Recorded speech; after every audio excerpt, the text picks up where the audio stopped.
Assalamualaikum warahmatullahi wabarakatuh dan selamat pagi. Pada hari ini kita akan melanjutkan perkuliahan kita tentang teknik klasifikasi dengan menggunakan algoritma K-nearest neighbor. Sekarang kita lihat dulu apa sih yang dimaksud dengan algoritma K-nearest neighbor. Algoritma K-nearest neighbor adalah algoritma supervised learning di mana hasil dari instan yang baru diklasifikasikan berdasarkan mayoritas dari kategori K tetangga terdekat. Supervised learning maksudnya adalah algoritma ini menggunakan data yang telah ada dan outputnya telah diketahui. Algoritma KNN menggunakan neighborhood classification sebagai nilai prediksi dari nilai instan yang baru. KNN melakukan klasifikasi terhadap objek berdasarkan dari data pembelajaran atau data training yang jaraknya paling dekat dengan objek tersebut. Tujuan dari algoritma KNN adalah mengklasifikasikan objek baru berdasarkan atribut dan sampel-sampel dari data training. Misalnya, kita ambil sebagai salah satu contoh kasus pertama, ada sebuah rumah yang berada tepat di tengah perbatasan antara Kota Bandung dan Kabupaten Bandung, sehingga pemerintah kesulitan untuk menentukan apakah rumah tersebut termasuk ke dalam wilayah Kota Bandung atau Kabupaten Bandung. Kita bisa menentukan dengan menggunakan algoritma KNN, yaitu dengan melibatkan jarak antara rumah tersebut dengan rumah-rumah yang ada di sekitarnya atau tetangganya. Pertama, kita harus menentukan jumlah tetangga yang akan kita perhitungkan atau K. Misalnya, kita tentukan 3 tetangga terdekat, berarti K-nya sama dengan 3. Kedua, setelah kita menentukan tetangga terdekat, maka yang langkah kedua itu adalah dengan cara menghitung jarak setiap tetangga terhadap rumah tersebut. Lalu, urutkan hasilnya berdasarkan jarak, mulai dari yang terkecil ke yang terbesar. Ketiga, ambil 3 atau K tetangga yang paling dekat. Lalu, kita lihat masing-masing dari tetangga tersebut, apakah termasuk ke dalam wilayah kota atau kabupaten. Ada 2 kemungkinan.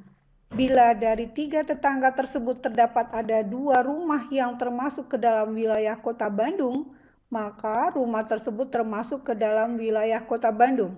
Sebaliknya, bila dari 3 tetangga tersebut terdapat 2 rumah yang termasuk ke dalam wilayah Kabupaten Bandung, maka rumah tersebut termasuk ke dalam wilayah Kabupaten Bandung. Dalam menentukan nilai K, yang harus kita perhatikan, bila jumlah klasifikasi kita genap, maka sebaiknya kita gunakan nilai K ganjil. Dan begitu pula sebaliknya, bila jumlah klasifikasi kita ganjil, maka sebaiknya gunakan nilai K genap. Karena jika tidak begitu, ada kemungkinan kita tidak akan mendapatkan jawaban. Pada kasus di atas, kita menghitung jarak suatu rumah terhadap tetangga-tetangganya. Itu berarti kita harus mengetahui posisi dari setiap rumah. Kita bisa menggunakan latitude dan longitude, atau garis lintang dan garis bujur sebagai posisinya. Contohnya seperti ini datanya, ya, untuk memudahkan pemahaman, data digunakan adalah nilainya sederhana dan data akan digunakan sebagai berikut. Ya, ini ada rumah A, B, C, D, E, F, G, H, I, J, ya. Kita coba hitung datanya 1, 2, 3, 4, 5, 6, 7, 8, 9, 10. Berarti datanya adalah genap. Sedangkan latitudenya itu adalah untuk rumah A itu 11, longitude dari untuk rumah A itu 26, lokasinya adalah Kota Bandung. Rumah B latitudenya 15, longitudenya 29, lokasinya Kota Bandung. Rumah C latitudenya 19, longitudenya 28, ya, lokasinya Kota Bandung. Yang D, ya, latitudenya adalah 18, longitudenya 30, lokasinya Kota Bandung. Yang E, ya, ini latitudenya adalah 16, longitudenya 26, lokasinya Kota Bandung. Yang F, ya, latitudenya 23, longitudenya 25, lokasinya Kabupaten Bandung. Yang rumah G, ya, latitudenya 25, longitudenya 22, lokasinya Kabupaten Bandung. Yang H, ya, latitudenya 21, longitudenya 24, lokasinya Kabupaten Bandung. Yang I, ya, di latitudenya 23, longitudenya 25, lokasinya Kabupaten Bandung. Yang J, ya, rumah J, latitudenya 29, longitudenya 24, lokasinya Kabupaten Bandung. Sekarang kita coba akan memprediksi, ya, rumah X ini dengan latitud 19, longitudenya 25, kira-kira lokasinya apakah Kota Bandung atau Kabupaten Bandung. Ya, dari data tabel kita mendapatkan beberapa informasi, diantaranya independent variable, ya, independent variable atau independent atribut. Independent variable yaitu variabel yang nilainya tidak dipengaruhi oleh variabel lain. Ya, contohnya dari tabel di atas itu adalah yang termasuk dengan independent variable adalah latitude dan longitude. Yang kedua, dependent variable. Dependent variable atau dependent attribute yaitu adalah variabel yang nilainya dipengaruhi oleh variabel lain. Pada contoh tabel di atas, yang termasuk dependent variable adalah lokasi. Rumah A sampai rumah E, ya, adalah rumah yang masuk ke dalam wilayah Kota Bandung. Sementara rumah F sampai dengan rumah J adalah yang termasuk ke dalam wilayah Kabupaten Bandung. Rumah X adalah rumah yang akan kita prediksi menggunakan algoritma KNN apakah termasuk ke dalam wilayah kota atau Kabupaten Bandung. Ya, di dalam dunia machine learning, independent variable sering juga kita sebut sebagai fitur.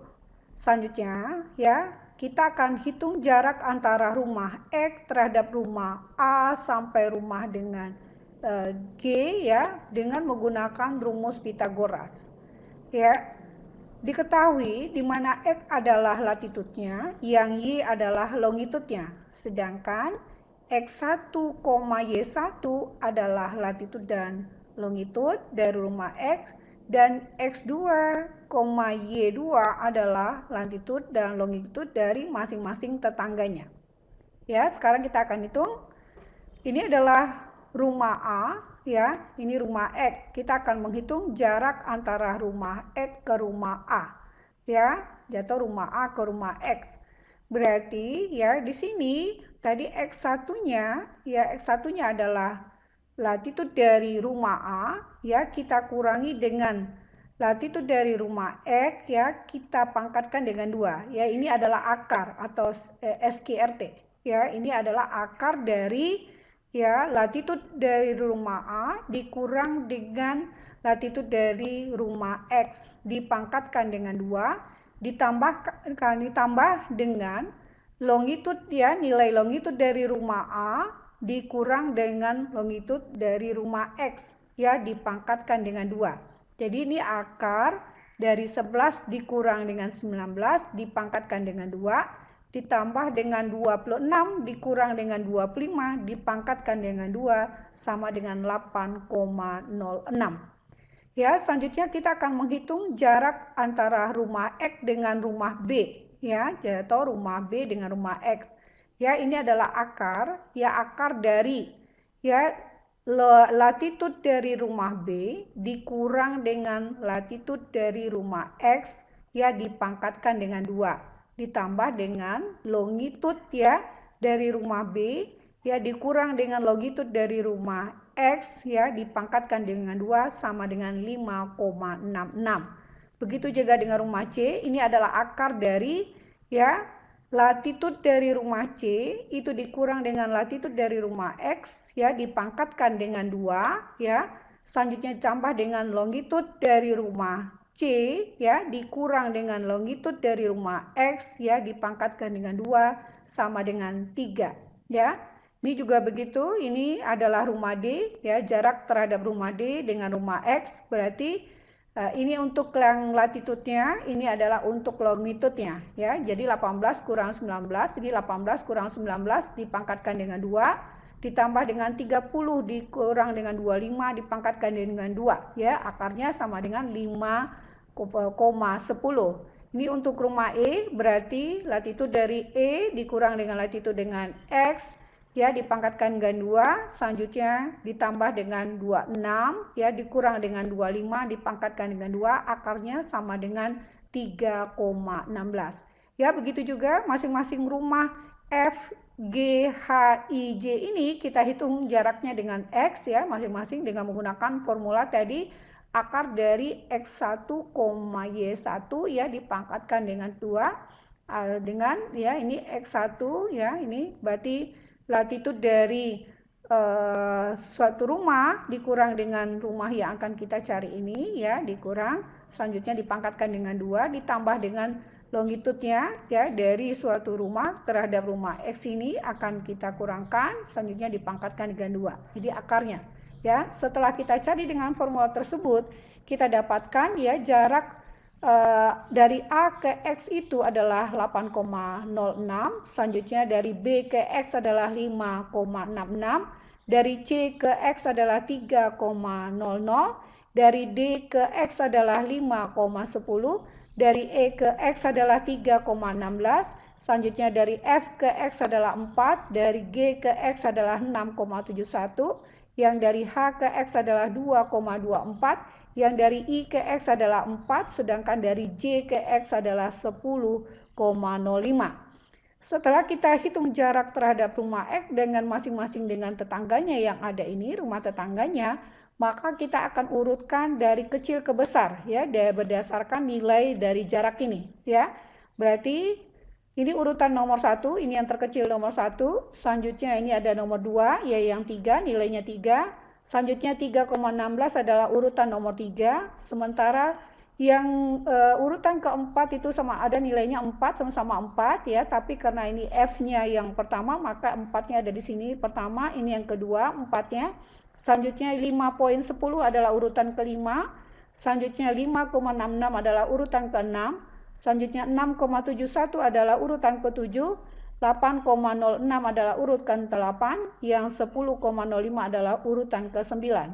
Setelah kita urutkan ya, kita akan lihatkan di sini datanya ya. Jadi di urutan yang H itu, rumah H itu ada di kabupaten di lokasinya ada di kabupaten kota, di Kabupaten Bandung. Selanjutnya rumah C itu lokasinya ada di Kota Bandung, rumah E itu ada di Kota Bandung ya. Ini sesuai dengan data yang pertama tadi ya, kita sesuaikan dengan data yang pertama ya. Ini ya, kita tulis lokasinya masing-masing ya. Telah kita tulis lokasinya, sekarang kita akan melihat berdasarkan hasil perhitungan jarak yang kita lakukan, dan selanjutnya kita sudah melakukan pengurutan dari kecil ke besar berdasarkan jarak yang sudah kita hitung tadi ya. Kita akan melihat apakah rumah X ini berada di Kota Bandung atau di Kabupaten Bandung ya.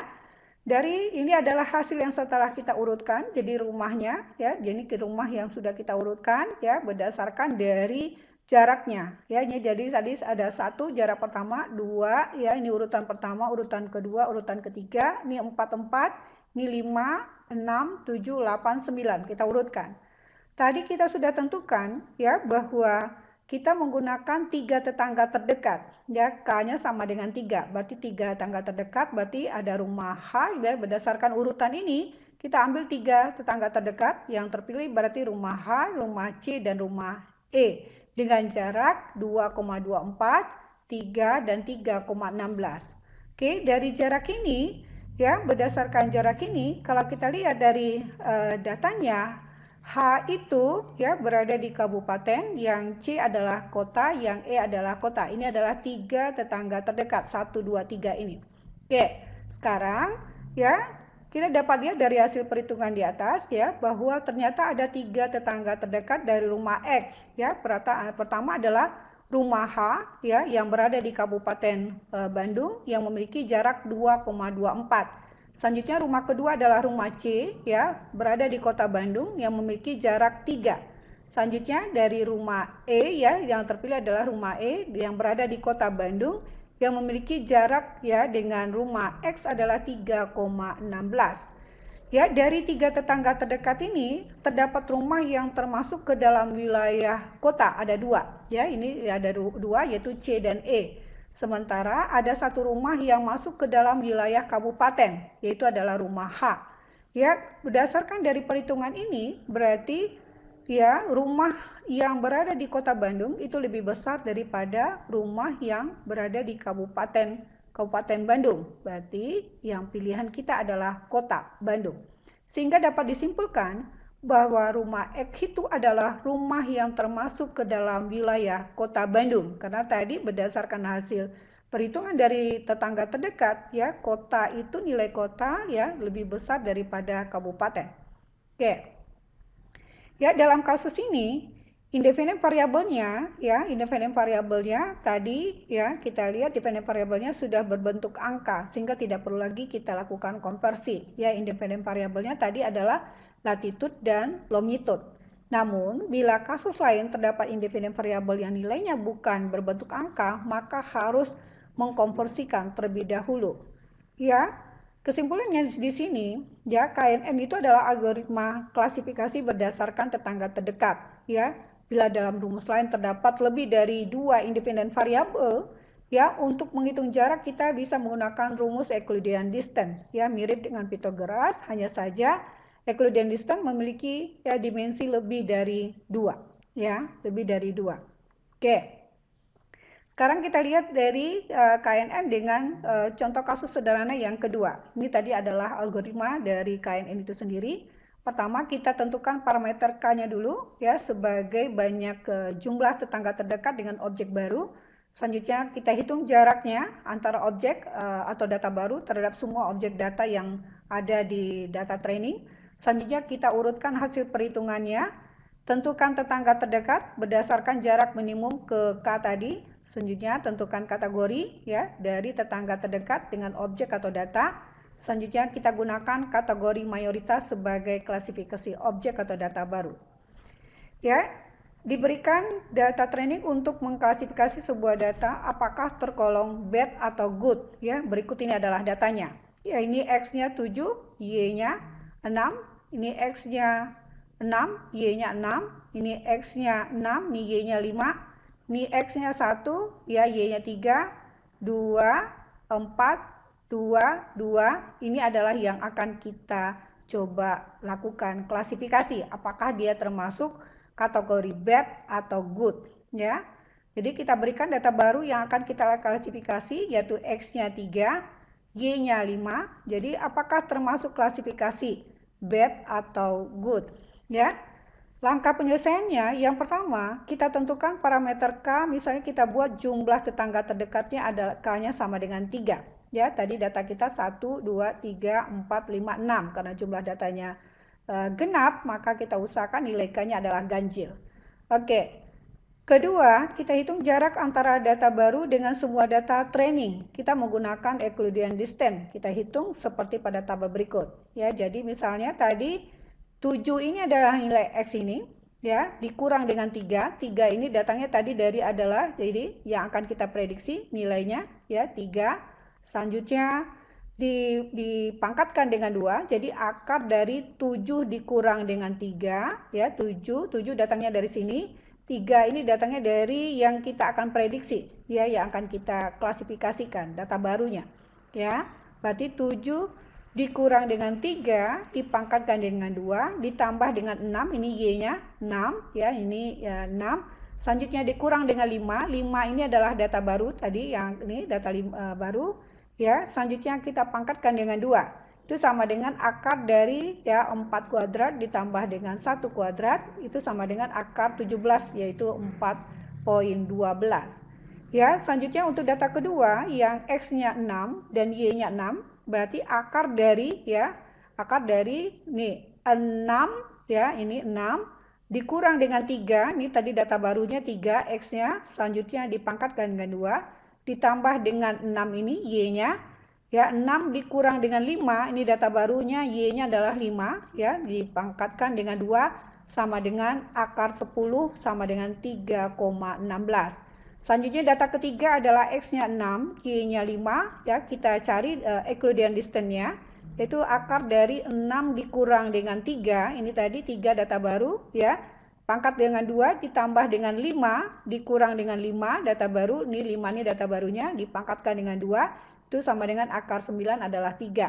Selanjutnya data keempat, ya, X-nya 1, Y-nya 3. Berarti akar dari 1 dikurang dengan 3 dipangkatkan dengan 2 ditambah dengan 3 datangnya dari sini, dikurang dengan 5 ini adalah data baru dari Y, ya, dipangkatkan dengan 2 sama dengan akar 8, itu adalah 2,82.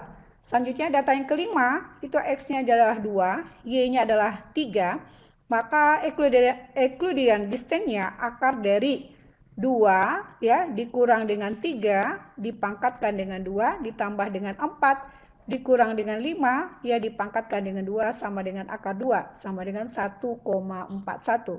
Ini data yang keenam, X-nya 2, Y-nya 2. Berarti Euclidean distance-nya adalah akar dari 2 dikurang dengan 3, dipangkatkan dengan 2, ditambah dengan 2, dikurang dengan 5, dipangkatkan dengan 2, sama dengan akar 10, yaitu 3,16. Oke. Selanjutnya langkah ketiga adalah kita urutkan jarak dari data baru dengan data training dan menentukan tetangga terdekat berdasarkan jarak minimumkannya, ya, jarak minimumkannya. Tadi ini nilai Euclideannya kita sudah dapat, ya, nilai Euclideannya dari 6 data ini, ya, ini dia kita sudah hitung 4, 12, 3, 16, 3, 2, 82, 1,41, 3,16, ya, kita pindahkan ke sini. Ini adalah Euclidean distance dari X-nya tadi, data barunya tadi X-nya adalah 3, ini Y-nya adalah 5, ini hasilnya. Selanjutnya kita urutkan dari nilai terkecil ke besar, berarti ini urutan yang pertama. Selanjutnya ini adalah urutan ketiga, ini urutan kedua, urutan ketiga. Selanjutnya ini sama nilainya 3,16 sama-sama, berarti ini urutan keempat, dan ini adalah terakhir yang kelima. Jadi ini jarak yang terkecil pertama, kedua, ketiga, keempat, dan kelima. Oke, sekarang kita coba lihat, ya, apakah termasuk 3NN? Ya, tadi K-nya kita tulis adalah, kita sepakati tadi K-nya sama dengan 3. Ya, ini ternyata angka 5 ini, ya, 5 ini ternyata lebih besar dari 3. Maka kita mengkategorikan dia bukan termasuk 3NN, ya, 3NN. Selanjutnya yang 4 juga begitu, ya, 4 ini lebih besar dari 3, maka dia tidak termasuk kepada kategori 3. Sekarang yang 3 ini, ya, yang ini urutan yang ketiga ini, ya, urutan ketiga ini, itu berarti, ya, nilainya itu adalah sama dengan 3, ya. Urutan yang kelima ini, 3 ini nilainya sama dengan 3. Sementara urutan kedua ini, ya, Euclidean distance-nya 2,82 itu kecil dari 3, berarti dia termasuk pada 3NN. Yang ini juga gitu, 141 ini, ya, itu kecil dari nilai 3, maka dia termasuk. Yang 316 ini, ya, itu lebih besar dari 3, berarti dia tidak termasuk kepada 3NN. Berarti yang termasuk dengan 3NN itu ada di urutan 1, 2, 3, yaitu nilainya 3, 2,82, 1,41. Ini berarti, ya, kecil sama dengan 3. Jadi ada di nomor urut 1, 2, dan 3. Yang lain tidak termasuk karena bernilainya, nilai Euclidean distance-nya itu lebih besar dari 3. Oke. Dari kolom 4, urutan jarak kita mengurutkan dari yang terdekat ke terjauh atau dari yang kecil ke yang besar antara jarak data baru dengan data training. Ada dua jarak yang sama, yaitu 4 tadi, ya, pada baris nih, 4 pada baris 2 dan 6, ya, itu nilainya sama, maka urutannya juga sama. Pada kolom 5, ya, pada kolom 5 yang ini kolom 5. Sekarang kita tanyakan apakah termasuk 3NN? Maksudnya adalah KNN-nya menjadi 3NN karena nilai K tadi ditentukan sama dengan 3, ya. Keempat, setelah kita tentukan kategorinya dari tangga terdekat, kita perhatikan baris 3 dan 4, ya, 3, 4, 5. Berarti ini tadi baris 3, baris 4, dan baris 5, ya, baris 5. Ini nilainya adalah yang kecil sama dengan nilai Euclidean distance-nya kecil sama dengan 3, ya, nilainya. Dan jadi kalau kita lihat di sini, ya, kita kembali tadi kategorinya untuk data yang nomor 3, ya, nomor 3 Kalau nomor 3 tadi kita balik ke sini dari tabel yang pertama 3, 4, 5 ya. 3 ya. Ada tadi kita lihat ya kategorinya. Kita lihat ya. Ini yang Euclidean distance-nya yang 3 ya. Ini berarti kategori ya untuk KNN ya. Jadi kalau yang kecil dari 3, nilai yang kecil Euclidean distance-nya kecil dari 3, itu berarti nilainya adalah good ya, kategorinya adalah good. Sementara yang besar sama dengan 3 kita kategorikan sebagai bad ya. Jadi baris ini ya bad. Oke. Sekarang ya, kategori ya untuk KNN pada kolom 6 mencakup baris 3, 4 dan 5. Kita berikan kategori berdasarkan tabel awal katanya. Baris ketiga memiliki kategori bad dan 4 dan 5 memiliki kategori good. Jadi, langkah yang berikutnya, gunakan kategori mayoritas yang sederhana dari tetangga yang terdekat tersebut, sehingga nilai prediksi data yang baru kita dapatkan, data yang kita miliki pada baris 3, 4, dan 5 tadi, kita punya 2 kategori good dan 1 kategori bad. Ya, ini kita dapatkan 2 kategori good, 1 kategori bad. Ya, 2 kategori good, 1 kategori bad. Ya. Kalau begitu ya kita lihat ya selanjutnya ya, ini dari jumlah mayoritas good itu ya, good tadi dapat 2 lebih besar daripada bad ya, kita simpulkan ya data barunya. Kalau begitu data baru X sama dengan 3, Y sama dengan 5 itu termasuk kategori good. Jadi ini adalah good ya, karena tadi berdasarkan dari 3 tangga terdekat yang kita ambil ya, kita dapatkan nilai ya. Ini baris 3, 4, 5 ini 2 good ya, 1 bad. Maka karena good lebih besar dari bad, maka disimpulkan untuk data baru X sama dengan 3, Y sama dengan 5 itu kategorinya adalah good ya. Demikian yang bisa Bu Lucy sampaikan. Terima kasih. Mohon maaf dari salah dan khilaf ya. Mudah-mudahan video ini bisa membantu Anda dalam teknik klasifikasi menggunakan algoritma KNN. Mohon maaf dari salah dan khilaf ya. Assalamualaikum warahmatullahi wabarakatuh dan selamat pagi.